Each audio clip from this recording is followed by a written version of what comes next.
Good evening, Gills fans. Welcome back to another episode of Gills in the Blood TV. It is Sunday night, which of course means it's time for another match day review. But unfortunately, we're going to be reflecting on what is now back-to-back defeats for the Gills after we went down by the odd goal in 5 at Stadium MK on Saturday at lunchtime. A game where we created enough chances to win the football match, but ultimately made too many errors and gave away too many opportunities to lose the football match. And that is actually what happened.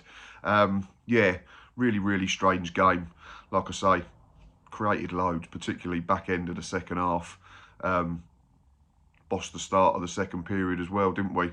First half was a bit of a non-event from our point of view in terms of attacking, and it's a soft opener. We could have been 2-0 down, but yeah, really strange game. Good one for the neutral, but one we have to learn from quickly. And yeah, big week in store now with a Virtu Trophy game on Tuesday at Colchester United, and then a game against Cheltenham Town next Saturday in the league.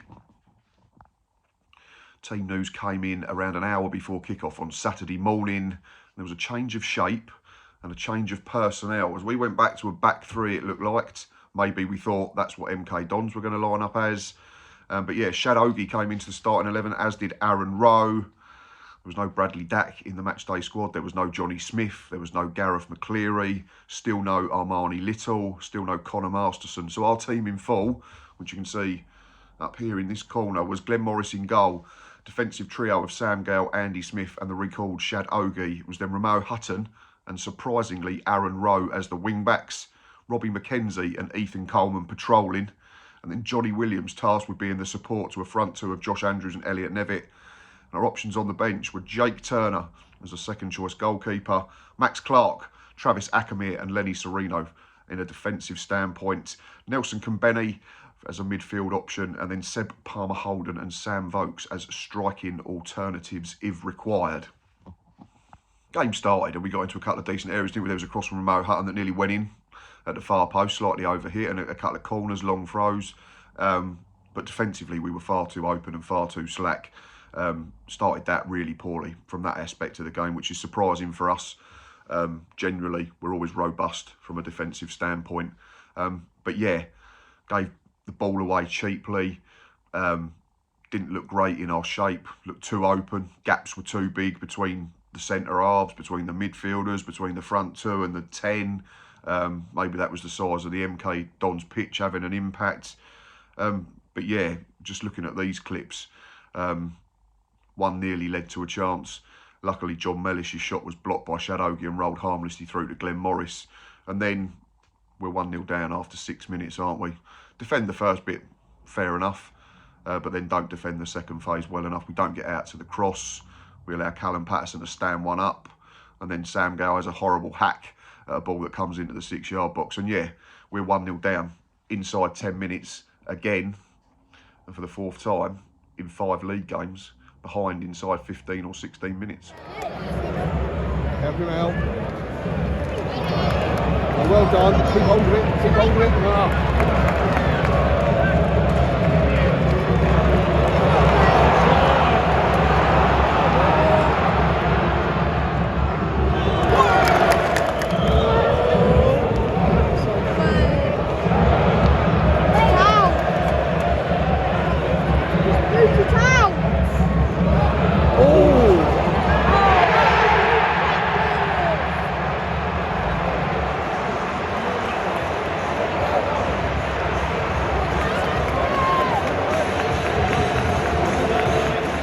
Could have been 2, couldn't it, as well? We were ragged defensively, we looked rushed, everything was a bit frantic. There was probably only 1 or 2 players that were showing any modicum of composure in that opening period. Yeah, ball came into our box again. We have a stab at trying to clear it, the ball goes up in the air, then it's bouncing around, and it's a combination of a block and the crossbar that stops it being 2-0. And then lucky from our point of view, the ball drops to Lawrence Maguire, who's not a striker by any sense, and he blazed one high and wide from not too far out. But yeah, we were on the ropes and covering up, so to speak, to use a boxing analogy, and having to just sort of ride out an early storm from the home team. Get away. Free header. Oh, blimey. Oh.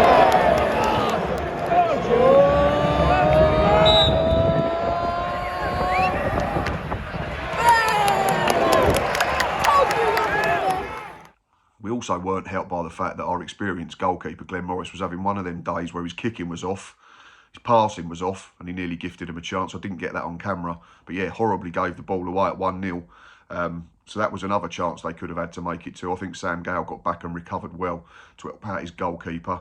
Yeah, and in terms of an attacking standpoint, absolutely nothing in the way of chances aside from this. Half chance for Andy Smith from a long Shadrach Ogie throw-in. Win that first contact. Oh, hello. Yeah, and that was it, really, for a first period where MK Dons had controlled it in the main. We'd had fleeting moments, very fleeting, but we'd had too many incidents where we were slack or threatening to self-destruct.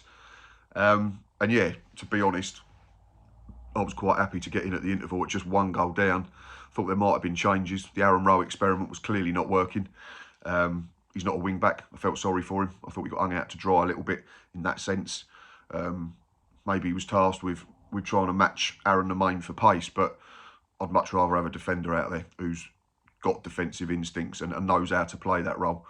You just negated everything that Aaron Rowe's good at, which is getting on the front foot, dribbling, being direct and quick, and trying to influence the game from an offensive standpoint. We just didn't see any of that, did we, in the first 45 minutes? So whether that meant, you know, taking him off, then fair enough, and putting on someone who's a more natural left wing back, or whether that meant a change of system and get Aaron Rowe into an area he's more comfortable with. But yeah, first half, absolute write-off.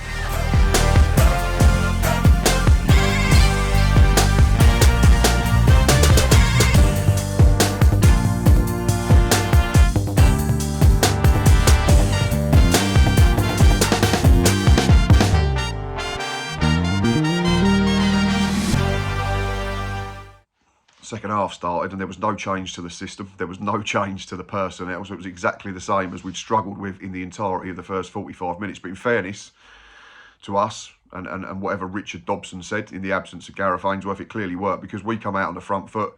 We were suddenly the team that looked likely.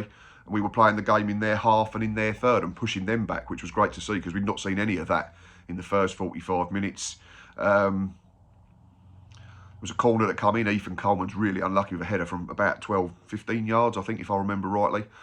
Just over the bar. Rowe himself should have done better at the far post after a cross from Mo Hutton. For me, he's just got to head it back across the 6-yard box. He's unchallenged. Maybe he changes his mind last minute, then sort of stands on the ball and the chance goes.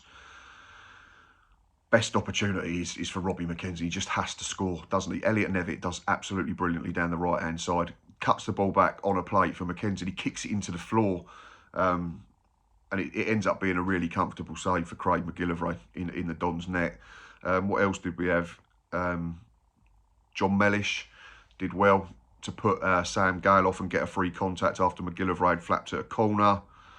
So yeah, like I say, much more encouraging. I think you can hear me shout in one of the clips, or I certainly did on the Matchday Live, that it's coming in terms of an equaliser.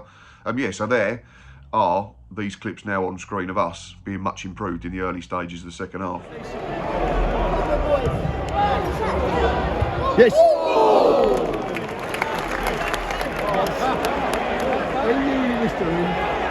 Yeah, good delivery.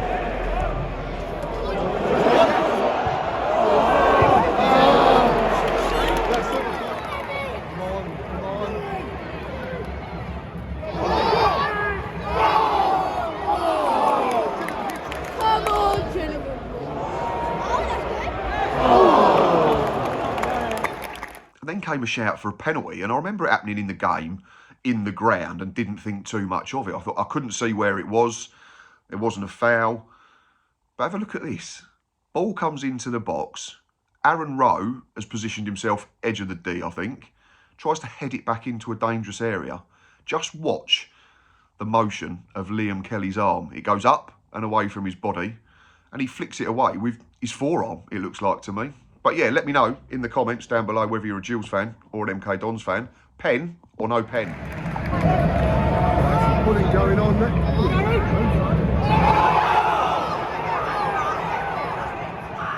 Sadly, from our point of view, that wasn't given as a spot kick. And then despite bossing the first 10, 15 minutes of the second half, we imploded twice in a matter of 10 minutes.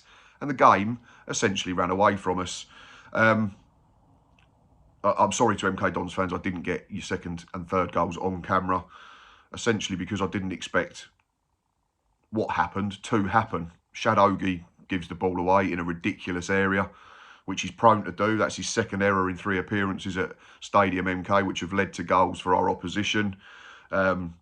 To be fair to Nathaniel Mendez-Lang, he's got loads to do still. Steps inside, Andy Smith puts him on his backside and smashes a finish into the bottom corner. Glenn Morris has got no chance with that one. And then a few minutes later, Andy Smith's too weak in the challenge as the ball gets turned over.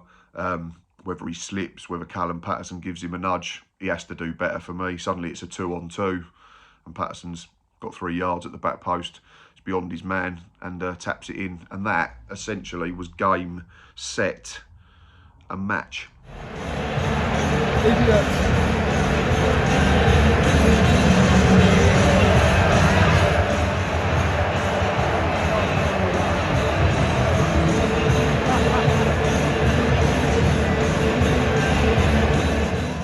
In between that second and third goal going in, there was also a chance for Liam Kelly to get himself on the score sheet. And I said at the time, I think you can hear me say, what a brilliant save from Glenn Morris. There was no way I thought that Liam Kelly could miss the target from where he was and how much goal he had to aim at. But somehow he contrived to hit it against the stanchion at the far post. So yeah, 3 could easily have been 4. Yeah, here's that miss. Overload. That's an unbelievable save. Oh, yes! And then the game just did a crazy, didn't it? And flipped a complete 180. We suddenly became the team that just were bossing possession, were bossing territory, were creating loads of chances. Maybe MK Dons just played with a handbrake on, thought the game was done, got sloppy, I don't know. But yeah, for 25 minutes, we absolutely battered them. Johnny Williams misses a chance that he simply has to put away. He's in the middle of the penalty box with just McGillivray to beat, and he manages to clip it over the bar.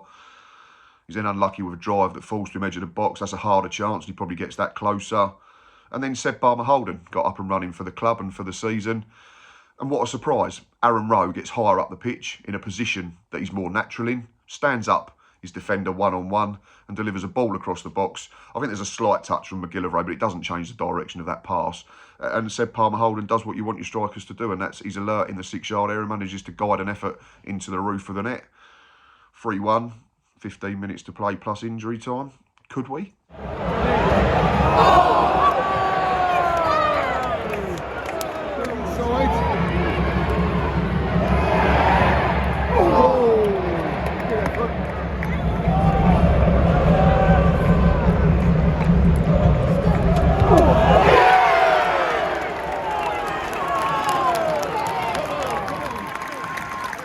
By this point, we'd made 4 changes, I think. The entire front line had been changed. Elliot Nevitt and Josh Andrews had been withdrawn for Palmer Holden, obviously, and Sam Vokes. We'd then taken off Rowe and Ogie and brought on Lenny Serino and Max Clark. So we look more natural, we look more balanced.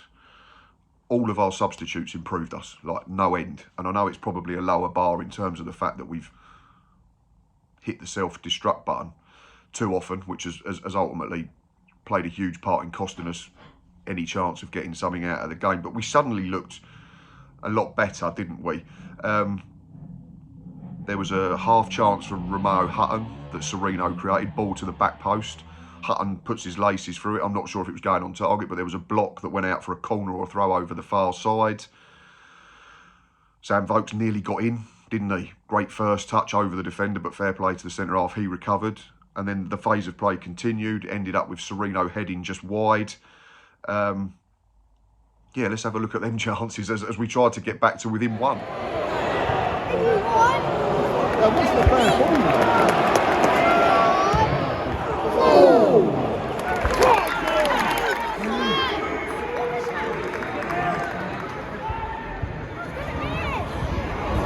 Oh, he's unlucky. How much better do we look with a natural left-footed left-back on, though? Or 2? Come on up, box. Touch him in. You can take him on.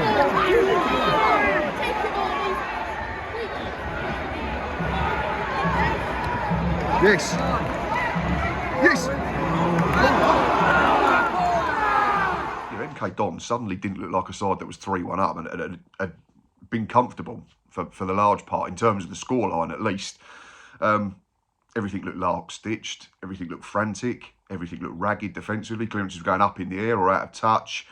And yeah, maybe their lack of solid home form was playing on their mind. Sereno had another effort block last ditch, which went out for a corner. I think we created another couple of bits and pieces, didn't we? And then Johnny Williams scores a really good second. Sam Gale clips the ball over the top. Nathan Thompson, who's just come on, I think misjudges it slightly, but Williams has got loads to do. He has to get his first touch spot on, which he does. And then with the outside of his right foot, sort of fades it across McGillivray into the far corner. Again, 3-2, minute or so left of injury time. We couldn't, could we?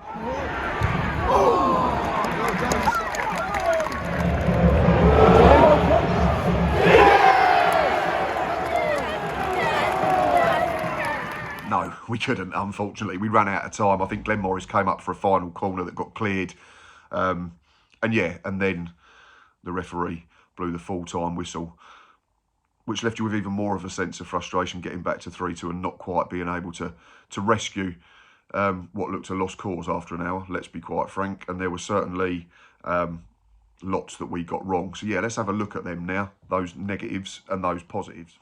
It's probably the longest list I've written all season in terms of stuff that we need to be better at. I've written down players missing, again, was a huge frustration.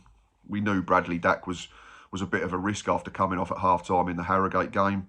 But to then have no Gareth McCleary, no Johnny Smith as well, unless it was tactical, which I can't see it being. Johnny Smith's been decent, as McCleary, in the fleeting appearances since arriving, was hugely frustrating. The Aaron Rowe experiment, I'm going to call it as well, failed massively. Like I said at the top of the show, I felt sorry for him. He's not a wing-back. It's all right bringing him on against Chesterfield with 15 minutes to play when you're 3-1 up and helping us see out a game.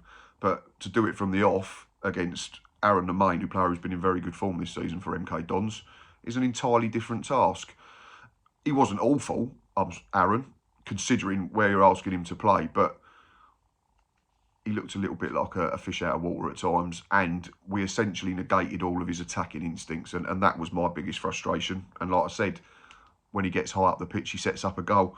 Back-to-back losses is obviously another concern. There will be question marks starting to bubble on the surface about mentality again, because October was horrific for us last year. Shad Ogie. Again, I've said it so many times.